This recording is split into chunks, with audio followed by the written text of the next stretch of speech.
Assalamualaikum warahmatullahi wabarakatuh. Selamat pagi dan salam sejahtera bagi kita semua. Jumpa lagi dengan saya Nermawati Ningsih. Pada pedagogi olahraga kali ini kita akan membahas tentang konsep pembinaan olahraga secara pedagogi. Olahraga mempunyai arti yang penting dalam usaha untuk meningkatkan kualitas sumber daya manusia. Olahraga tidak dapat dipisahkan dari kehidupan manusia karena kehidupan manusia terdiri dari dua aspek, yaitu aspek jasmani dan aspek rohani. Hal ini selaras dengan pengertian olahraga itu sendiri yang dipahami sebagai proses pembinaan sekaligus pembentukan melalui perantaraan raga, aktivitas jasmani atau pengalaman jasmaninya, body experience, dalam rangka menumbuh kembangkan potensi manusia secara menyeluruh untuk menuju kesempurnaan.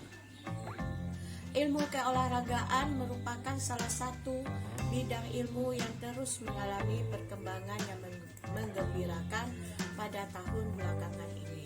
Sebagai bidang ilmu yang terus berkembang, ilmu keolahragaan memiliki berbagai sub bidang ilmu. Salah satu sub bidang ilmu yang telah lama ditekuni tetapi menunjukkan perkembangan yang lambat adalah pedagogi olahraga. Menurut Hart tahun 1993, pedagogi olahraga merupakan salah satu bidang ilmu dalam ilmu keolahragaan yang sudah mapan.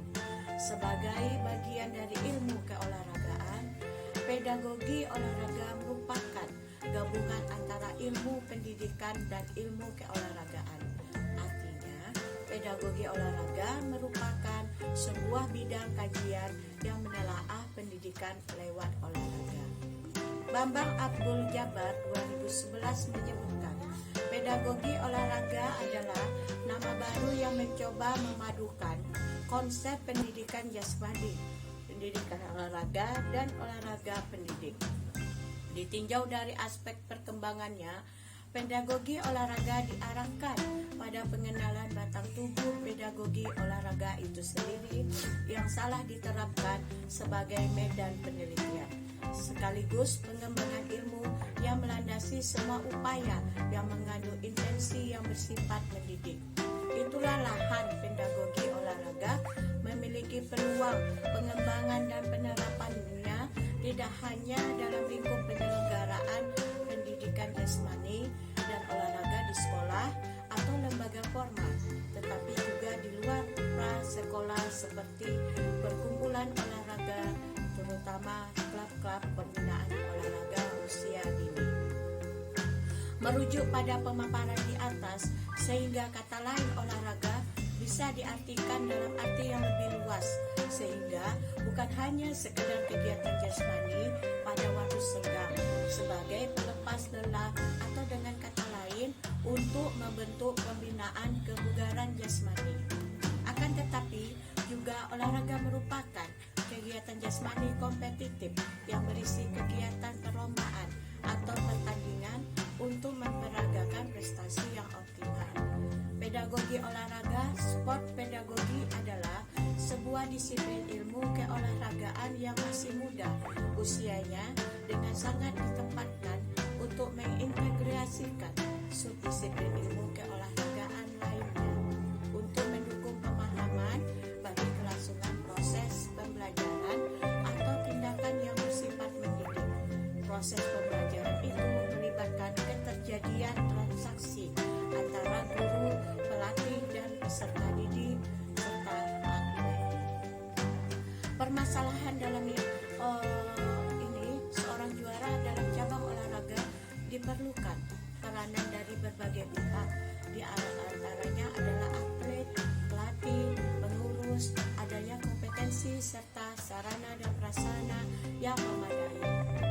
Pelatih merupakan ujung tombak dalam upaya menunjang keberhasilan seorang atlet dengan membuat program latihan, sehingga tujuan dari latihan yaitu prestasi dapat dicapai. Kata kunci untuk berprestasi dalam olahraga adalah melalui rangkaian proses kerja pelatih dan atlet yang sistematis. Filosofi dasar dalam meraih prestasi olahraga adalah mengolah bakat secara sistematik dalam waktu yang lama, ditingkatkan secara bertahap dan individual yang mengarah kepada ciri-ciri fungsi fisiologis dan psikologis manusia untuk mencapai sasaran yang telah ditentukan. Pelatihan merupakan suatu konsep yang lebih kompleks, tidak seperti membangun gedung atau jembatan. Kalau mau cepat, kerjanya harus dilakukan siang dan malam. Kita bisa bayangkan apa yang bakal terjadi kalau atlet digenjot latihan siang dan malam dengan intensitas yang tinggi, tanpa istirahat dan tidak didukung dengan asupan gizi yang seimbang. Kita bisa bayangkan apa yang bakal terjadi di kemudian hari kalau anak pada usia 7-8 tahun dipaksakan berlari 100-200 meter dengan kecepatan yang maksimal. Kenyataannya telah terjadi kesenjangan antara konsep di atas dengan aplikasi di lapangan. Banyak cabang olahraga di Indonesia yang telah mengkhususkan satu cabang olahraga saja pada anak dengan dalih pembinaan usia dini. Pemanasan olahraga sedini mungkin, kalimat seperti ini seringkali terucap di masyarakat. Akibatnya adalah berjatuhan korban pada atlet yang tidak mampu mencapai kinerja optimalnya pada usia emas, golden age, praktek melatih anak yang spontan, ambisius dan kurang bertanggung jawab menghasilkan berbagai akibat yang buruk. Kita sering melihat para atlet potensial mengalami cedera dan meninggalkan olahraganya. Bompa tahun 2009 mengatakan seorang pelatih perlu memiliki pengetahuan akan ilmu olahraga, sports science, menghadiri konferensi ilmu olahraga dan seminar kepelatihan, dan berinteraksi dengan pelatih lainnya. Menurut Bompa, untuk mengefektifkan upaya perencanaan program pelatihan, seorang pelatih harus memiliki keahlian yang profesional dan memiliki pengalaman pada tingkat yang tinggi. Penyusunan suatu rencana pelatihan mencerminkan pengalaman yang dimilikinya yang diperoleh dari pengalaman di semua bidang. Pedagogi olahraga merupakan sebuah disiplin yang terpadu dalam struktur ilmu keolahragaan. Pembahasan dan alternatif pemecahan dalam masalah ini adalah pedagogi adalah ilmu tentang pendidikan, berasal dari bahasa Yunani yaitu pedagogi, yang akar katanya pais yang berarti anak dan egain yang artinya membimbing. Jadi pedagogi berarti bimbingan yang diberikan kepada anak. Pedagogi artinya pendidikan.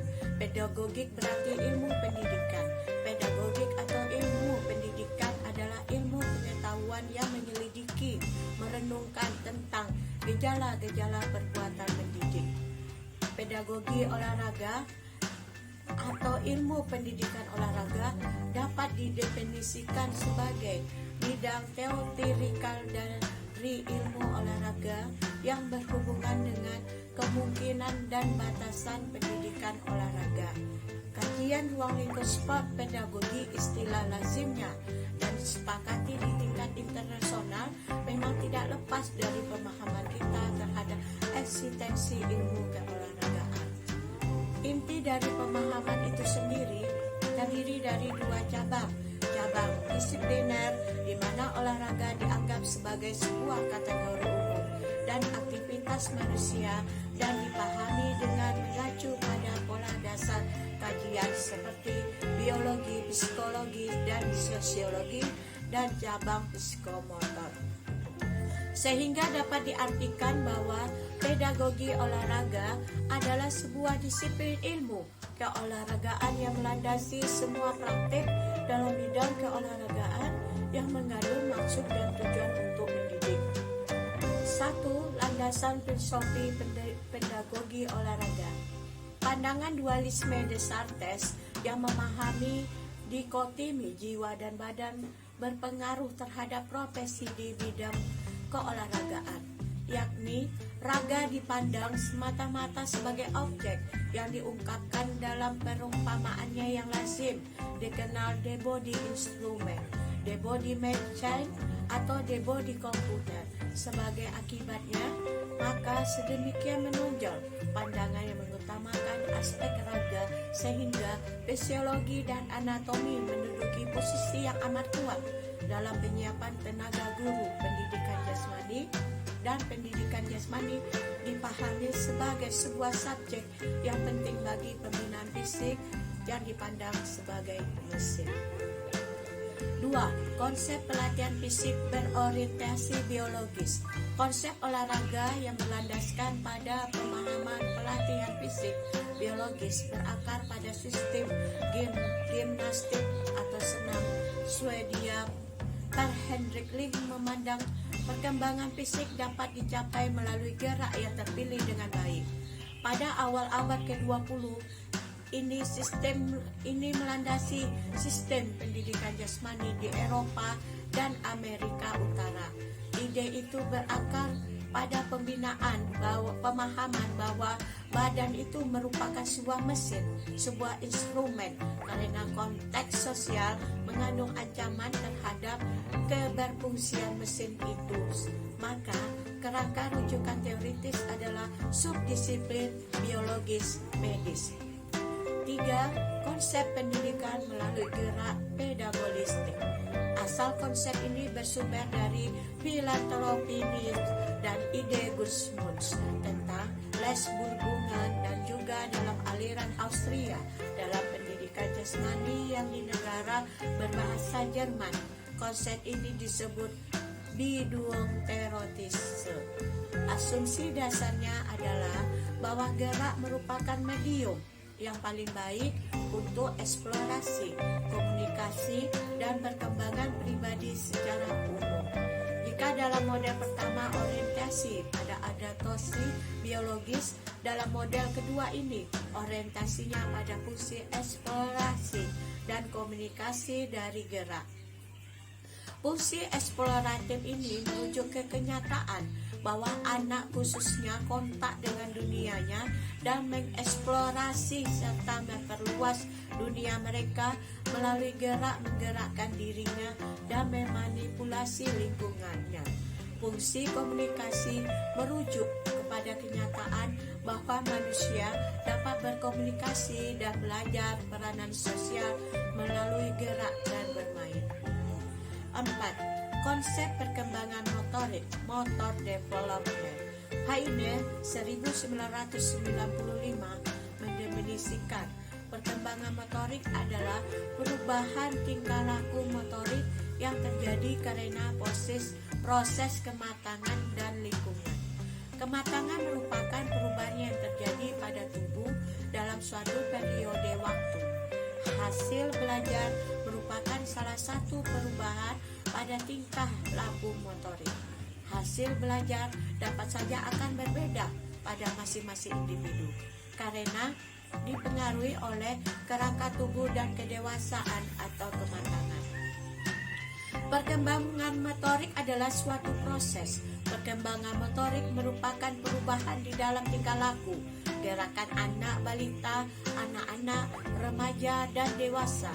Untuk mengetahui proses pembelajaran guru pendidikan jasmani, harus mampu mengetahui perbedaan dalam tingkah laku gerakan. Faktor yang mempengaruhi perbedaan tersebut yaitu faktor individu, biologi, lingkungan pengalaman, dan tugas fisik dan mekanik. Guru pendidikan jasmani hendaknya dapat mengobservasi perubahan perilaku baik dalam proses maupun penampilan peserta didik. Proses perkembangan motorik dapat dilihat dari beberapa fase atau tingkatan. Gerakan yang dapat diamati mungkin dapat dikategorikan pada 3 tingkatan, yaitu 1. Stabilitas dari gerakan, 2. Gerakan lokomotor, dan 3. Gerakan manipulatif atau kombinasi dari ketiganya. Dengan demikian, pengertian perkembangan motorik adalah perubahan tingkah laku motorik yang terjadi karena proses kematangan dan interaksi anak dengan lingkungannya. Menurut Gallagher 2006, konsep perkembangan anak mempunyai 4 fase, yaitu Reckless Movement Phase, 2 Rudimentary Movement Phase, 3 Fundamental Movement Phase, dan 4 Specialized Movement Phase. Model Hawkes jam pasir tersebut jelas bahwa perkembangan gerak anak mempunyai tahap-tahap perkembangan gerak berdasarkan usianya. Fase-fase tersebut terdapat pada periode perkembangan berdasarkan usia, dan tahap-tahap perkembangan disertai implikasi untuk program pengembangannya. Implikasi untuk program perkembangan gerak bagi anak-anak usia antara 6-10 tahun meliputi beberapa aktivitas, antara lain aktivitas untuk memperhalus kemampuan gerak dasar dalam daerah lokomotor, manipulasi, dan kestabilan. Aktivitas gerak khusus, aktivitas penemuan dan pengalaman dalam objek lingkungan, aktivitas penyesuaian diri dengan tempat bermain dan lingkungan, aktivitas imajinasi dan meniru-niru, aktivitas memanjat dan menggantung, aktivitas dalam kelompok kecil, aktivitas bermain, berirama untuk memperhalus koordinasi, dan aktivitas macam-macam cabang olahraga atau keterampilan. Pada masa ini sangat penting untuk kedepannya peran seorang pelatih, guru, pendidikan jasmani maupun orang tua mempunyai andil yang besar dalam menciptakan seorang atlet yang sukses. Pelatih atau guru pendidikan jasmani terlebih dahulu memang harus benar-benar mengetahui konsep-konsep dari pertumbuhan dan perkembangan anak. Apabila salah mendidik melatih, maka itu akan mengakibatkan pada pertumbuhan fisik yang salah. Misalkan saja pada usia 7-8 tahun anak dipaksakan berlari 100-200 meter dengan kecepatan yang maksimal. Hal ini akan mengakibatkan pembunuhan karakter pada anak, karena pada usia ini kemampuan motorik anak belum mampu untuk melakukan hal tersebut. Apabila penerapan bentuk-bentuk latihan yang seperti untuk orang dewasa, maka akan terjadi inharmonisasi pada faktor 1 fisiologis, 2 fisik, 3 selanjutnya masuk ke aplikasi pedagogi olahraga dalam latihan. Pelatih harus punya kemampuan merencanakan program latihan yang tepat kepada tiap-tiap individu. Tiap atlet adalah berbeda dalam kepribadian, karakteristik fisik, perilaku sosial, dan kapasitas intelektual. Pemula dianjurkan menggunakan berat badan sendiri dalam memulai latihan kekuatan. Kekuatan otot mencapai puncak pada umur 20-an pada laki-laki, dan pertumbuhan tulang mencapai puncak sampai usia 18 tahun. Latihan kekuatan yang berat dengan intensitas tinggi dan repetisi yang banyak sebaiknya tidak diberikan pada atlet pemula yang masih muda usianya. Jadi kesimpulan dari materi di atas kajian dipaparkan, maka dapat disimpulkan bahwa prestasi optimal dalam olahraga merupakan hal yang terpenting. Langkah strategis untuk pengembangan prestasi olahraga adalah melalui pembinaan anak usia dini. Tujuan seperti ini dapat dicapai jika pelatihan dalam olahraga sesuai dengan kaidah pertumbuhan dan perkembangan anak. Anak harus tidak dipaksa untuk latihan beban yang berat dengan intensitas tinggi dan repetisi yang banyak. Hal ini akan mengakibatkan pembunuhan karakter pada anak karena kemampuan motorik pada anak usia dini belum mampu untuk melakukan hal tersebut.